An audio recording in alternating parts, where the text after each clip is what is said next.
Welcome back. As we get ready for the seasons to change, it is a great time for a seasonal detox. Now, what does that mean? Trudy is back now with how we can support our body during the transition of seasons. Trudy, you look so beautiful and bright today. I wanted to tell you that before we go any further. Thank you, Tracy. I appreciate that. Just squeezing in the last of the summer here before we get to fall. You gotta do it, right? Okay, so Trudy, what are some of the things that may be happening with our bodies as we experience seasonal changes?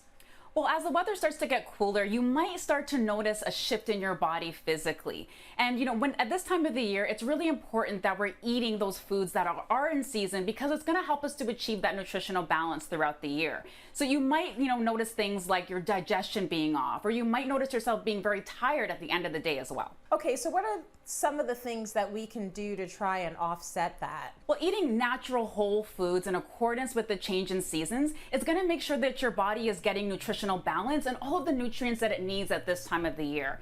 And as the seasons transition, your body also goes through a transition of sorts as well. And sometimes this can be hampered by toxins that might build up during the summer due to those overindulgences like sweet treats or even alcohol.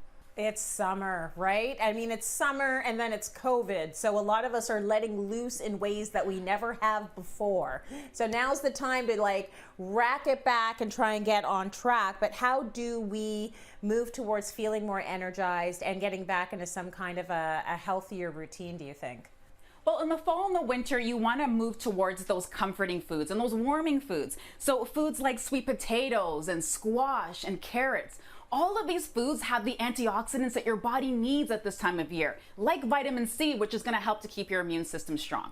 I think it's probably a good idea to just follow the seasons in food, because if you're eating the food of the season, you're probably going to feel better. So you mentioned some really good vegetables. How about fruit?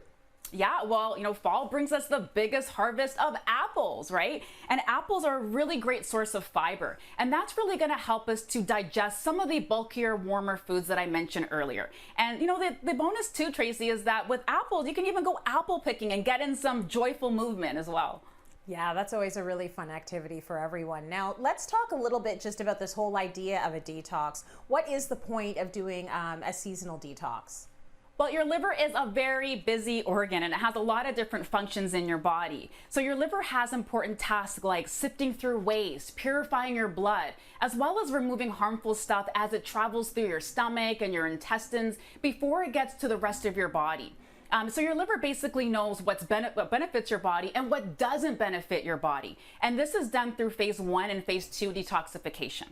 Now, how long is each phase? How long does the whole detox last for, and what are the phases within it? Right. So in phase 1 detoxification, your body is just, sorting through, and it's just removing some of those harmful toxins, sifting through and just pulling those things through your blood.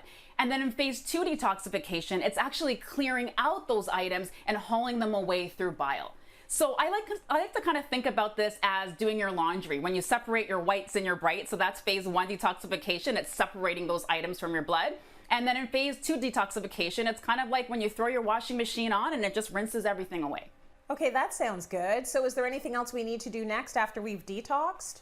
All right, so your mission is to keep that process humming along by adding in foods like cabbage and kale, cauliflower, beets, and even broccoli.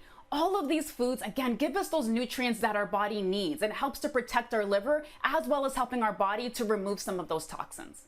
Yeah, it's never a bad idea to give the liver a break. Your liver is working overtime all the time. So it's really good and helpful for you to keep reminding us, Trudy. Such great info.